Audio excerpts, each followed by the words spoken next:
Olá, meus irmãos. A paz do Mestre Jesus esteja com todos vocês. Que Deus abençoe quem me ouve e que o Senhor possa vir falar conosco hoje, em mais uma breve reflexão.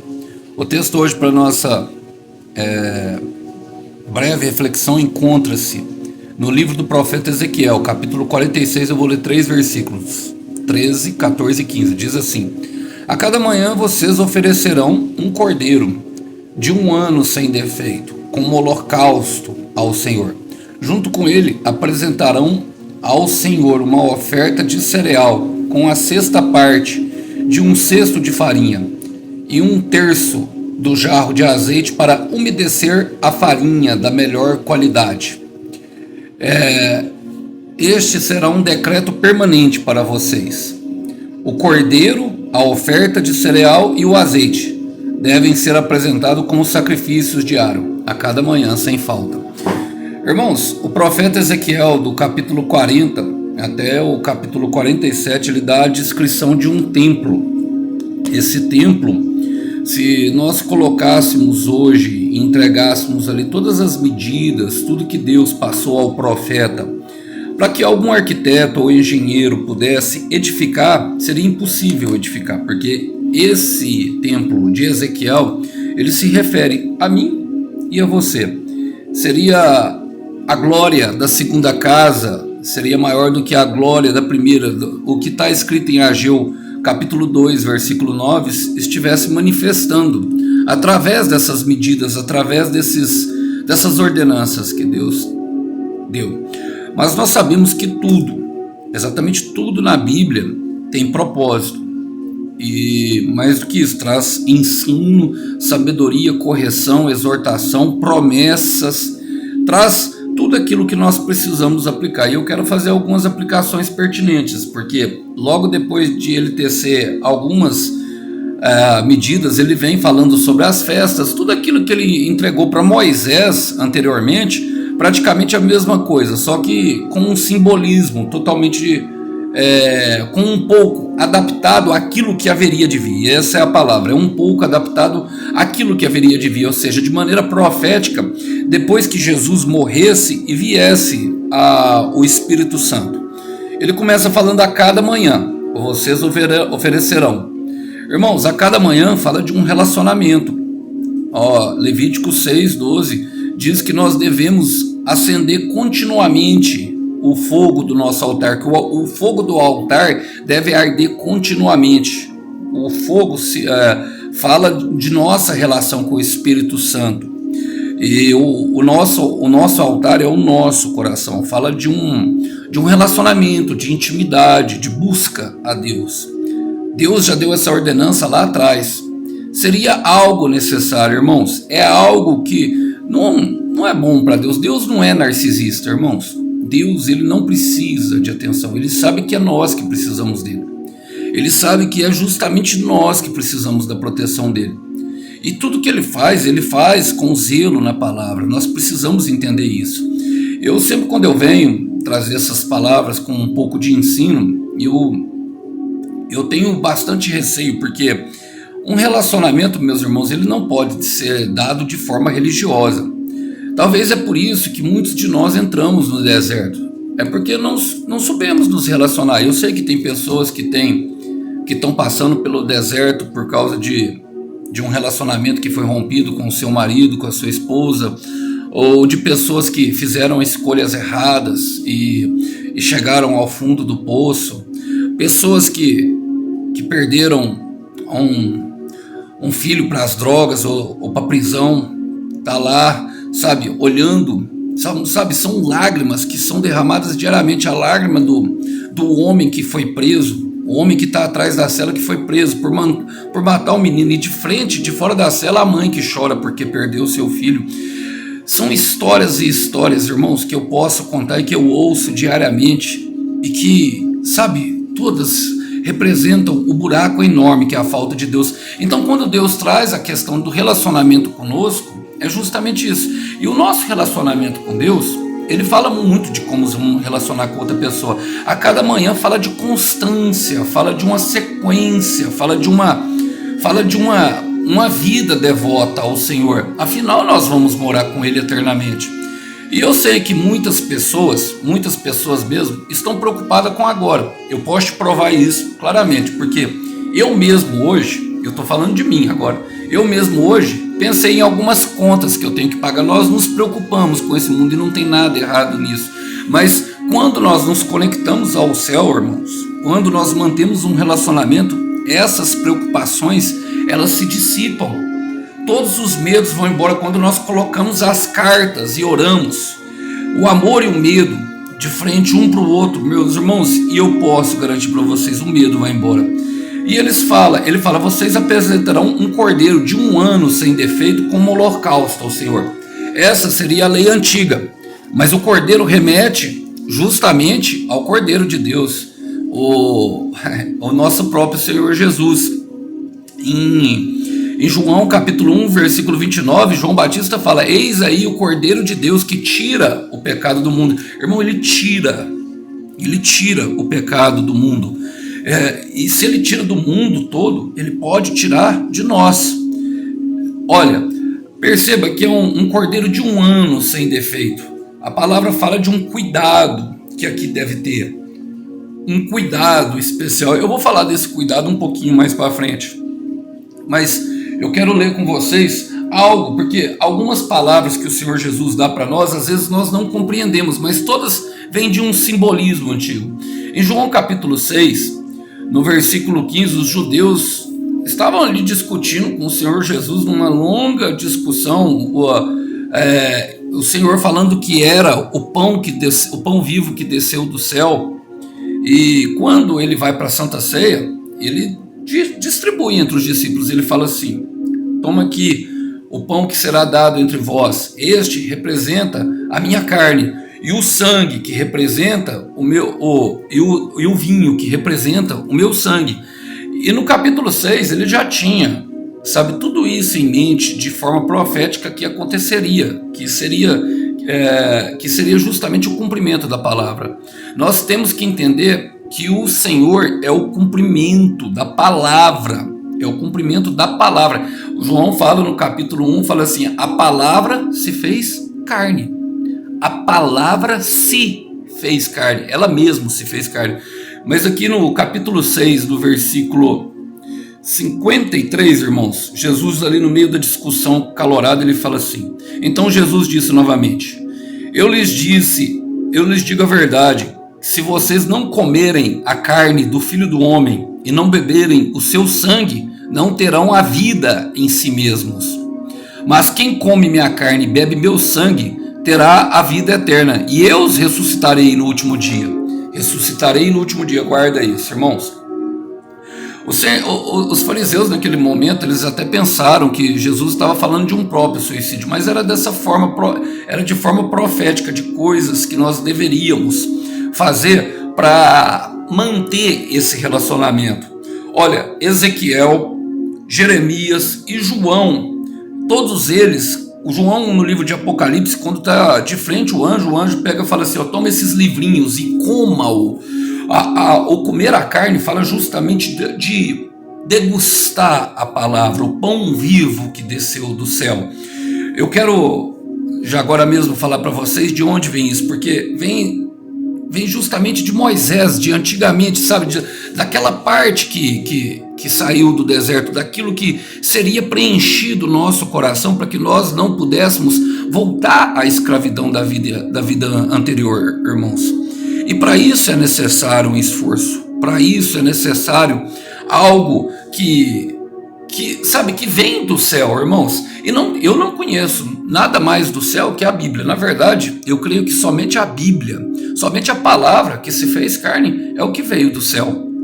Esse é o nosso manual de instrução. Ezequiel continua falando: junto com ele apresentarão uma oferta de cereal, com sexta parte de um cesto de farinha e 1/3 de jarro de azeite para umedecer a farinha da melhor qualidade. A única coisa que Ezequiel muda do texto original, que é do livro de Moisés, é justamente o azeite. O azeite fala da preparação. O azeite ele era usado para duas coisas, e eu vou chegar lá agora mesmo. Ele era usado justamente para acender as lamparinas, servia como como o combustível da lamparina e também ali para a preparação da comida, como o óleo, como a preparação da comida. E ele tinha algumas outras utilidades, como separar para uma missão, uma unção, algo que vinha da parte do Senhor. As pessoas eram ungidas com azeite. Mas eu quero ler com vocês, porque quando Deus está tirando os israelitas do Egito, ele dá uma ordenança. No capítulo 12 de Êxodo, ali no verso 8, logo um pouco antes do anjo da morte passar ali na casa dos egípcios, que ele levaria o primeiro filho, seria a última praga, onde Faraó daria a ordem para os israelitas partirem rumo ao deserto, rumo à terra prometida. Deus fala através de Moisés assim, naquela mesma noite comerão a carne assada no fogo, com ervas amargas e pão sem fermento. O pão sem fermento, irmãos, é aqui a farinha. A farinha é a matéria-prima do pão. O Senhor Jesus é o pão vivo que desceu do céu. Eu já falei sobre isso. As ervas amargas, elas falam da dificuldade. É disso que nós passamos, irmãos. É da nossa busca, é das dificuldades do dia a dia, de tudo aquilo que nós passamos. Mas por que o povo do Egito estava comendo as ervas amargas? Justamente para eles lembrarem da onde Deus tinha tirado eles. E todos nós, Deus já tirou de algum lugar. Irmão, você está em pé, vivo. Você está aí respirando. Eu tenho plena convicção, talvez você que me ouça esteja no pior momento da sua vida. Talvez nesse momento você esteja comendo as ervas amargas, mas ela tem uma função. Ela tem um porquê. E olha, no versículo 10 ele fala assim, não deixe sobrar nada até pela manhã, ou seja, coma tudo. Não teria como, tinha que preparar o cordeiro, colocar as ervas amargas e o pão sem fermento. Eles tinham que comer tudo, irmãos. Por quê? Porque era necessário lembrar de onde tinha tirado, era necessário aprender. As cartas falam do que, irmão? As cartas falam do amor e também falam dos nossos medos. Quando nós nos colocamos aqui de frente, nós aprendemos sobre nós. Acende-se uma luz. O salmista fala em Salmo 119, versículo 105, lâmpada para os meus pés é a tua palavra, luz para os meus caminhos.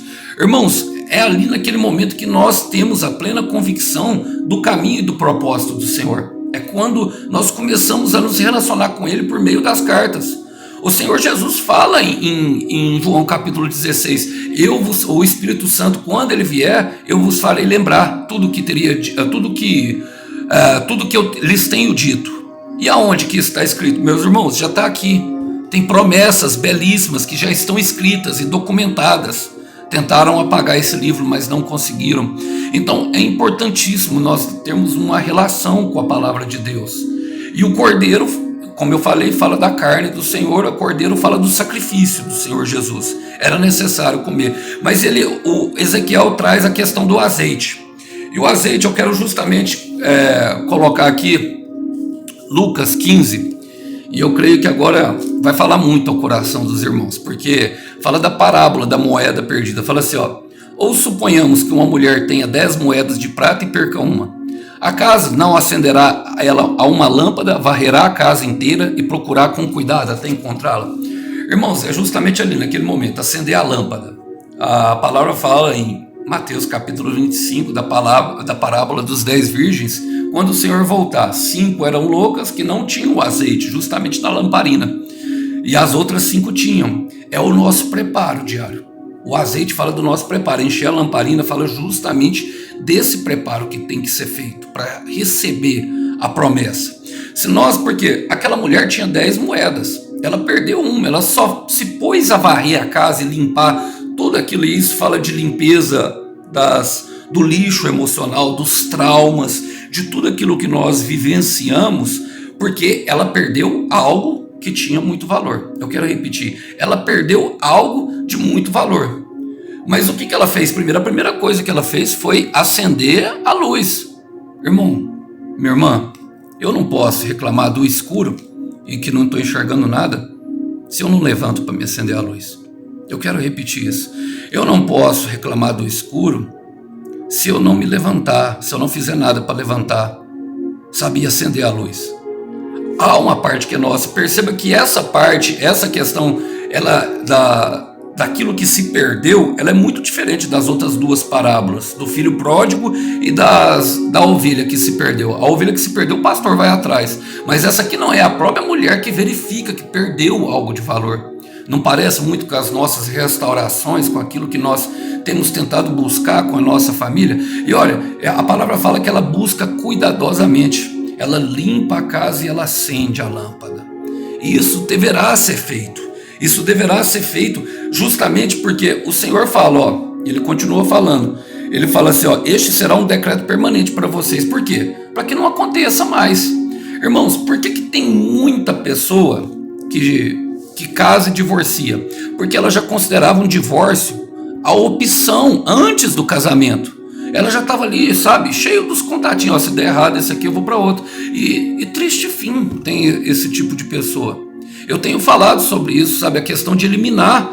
Porque, olha, em Isaías 30, 21, quando ele dá a ideia do Espírito Santo para nós, que é justamente se encher do azeite, que também fala disso, fala assim, quando vocês desviarem para a direita ou para a esquerda, ele lhe dirá, este é o caminho, mas um pouquinho antes, ele fala que entrai nesse caminho e andai. E é justamente nesse momento que nós descobrimos.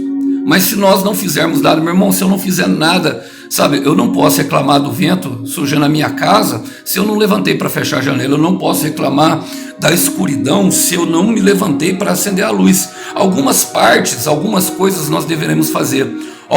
Ele repete, o cordeiro, a oferta de cereal e o azeite devem ser preparados como sacrifício diário, a cada manhã, sem falta. É uma ordem permanente, não mudou nada. A única coisa é que ele acrescentou o azeite. O azeite fala justamente da presença do Espírito Santo, porque quando há a combinação da palavra com o Espírito Santo, meu irmão, há uma combinação explosiva que traz tudo aquilo que nós precisamos. Perceba em Gênesis 1, capítulo 1, versículo 1, no começo a terra era sem forma e vazia. Isso não parece os nossos corações nos dias de hoje, gelado, passando pelos invernos, a qual nós perdemos coisas que nos fazem falta nesse momento, e nós percebemos só depois de um tempo, depois de ter caminhado, sabe, segundo a nossa própria vontade, segundo a nossa própria força do braço, que aquilo realmente fazia falta, que aquilo realmente era uma das 10 dracmas que estavam perdidas. 10 fala de plenitude, o número 10 fala de plenitude, então uma sumiu. E parece que as outras 9 não satisfazem, se não tiver aquela, parece que está faltando alguma coisa. Então nós entendemos que nós estamos igual àquela terra, sem forma e vazia, no livro de Gênesis. E a palavra fala que, primeiro a palavra fala depois, e o Espírito pairava sobre as trevas. O Espírito já estava lá, irmão, tinha o caos, tinha o Espírito Santo, já estava lá. Mas o que aconteceu? Só depois que veio a ordem por meio da palavra, que haja luz, que o Espírito se moveu e produziu a luz. Espírito, palavra, azeite, farinha e o cordeiro comendo completo, irmão. Sabe o que produz? Fala assim diz o Senhor soberano, se o príncipe der um pedaço de terra para um de seus filhos como herança, pertencerá a ele e aos seus descendentes para sempre. E é por isso que o Senhor fala que eu ressuscitarei no último dia. Irmão, nós somos feitos do pó da terra. E está falando sim da vida eterna, está falando de nós irmos morar no céu, está falando de muito disso, mas está falando também de um momento para cá, já de uma certeza de salvação e convicção que nós viveremos depois disso.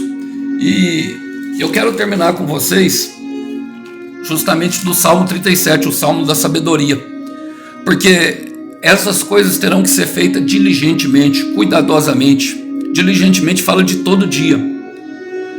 Já não podemos esmorecer. É isso que vai alimentando a nossa disciplina e a nossa constância, para que cada vez mais fiquemos firmes e preparados para receber aquilo que o Senhor tem para nós. Isso deve ser feito com muita humildade. E é justamente o que ele fala em 37, versículo 11. Ele fala assim, no versículo 10, ele fala assim, um pouco de tempo, ou seja, depois um pouco de tempo que nós tivermos feito a vontade de Deus, e os ímpios não mais existirão. Por mais que você procure, não mais os encontrarão, está falando dos nossos inimigos, mas os humildes receberão a terra por herança e desfrutarão de pleno bom-estar. É uma promessa, irmão, que já está escrita. É uma promessa. Logicamente, não é por legalismo, irmão. Não é pelo orar muito. Não, eu não vou acelerar o processo orando 24 horas por dia, não. É o que eu falei, é um relacionamento. Lembra aí de um relacionamento que você teve com uma pessoa que você gostava, que você ficava olhando no olho dela com aquele olhinho assim, ó, apaixonado? É aquilo que Deus quer, irmão. Sabe, de se entregar a plena confiança e plena dependência. E essas coisas não acontecem nos dias fáceis. É na época das ervas amargas que nós buscamos a Deus. É na época das ervas amargas que nós vamos atrás do Senhor. E é por isso que nós devemos comer do pão da aflição, para nós nos lembrarmos de onde Ele tirou, porque isso agregará valor. É isso que vai agregar valor. Olha, a nossa fé e a nossa esperança nasce justamente nos dias difíceis. Ao contrário do que os outros pensam, os dias bons não produzem nada. E por isso em Eclesiastes capítulo 7, versículo 8, diz que o fim das coisas é melhor do que o começo. O teu fim será muito melhor. Agora, saiba que não é por legalismo, não é por supergraça, é por um simples fato de querer se relacionar todo dia, da sinceridade que está em nosso coração, de apresentar para Ele todas as nossas amarguras, sabe? Um pão sem fermento, um pão sem razão humana, sem as nossas emoções, sabe? E comendo Ele completamente, dia após dia, sem falta. Que Deus abençoe vocês, que vocês possam ficar com essa breve meditação no dia de hoje. A paz do Mestre. Tchau, tchau.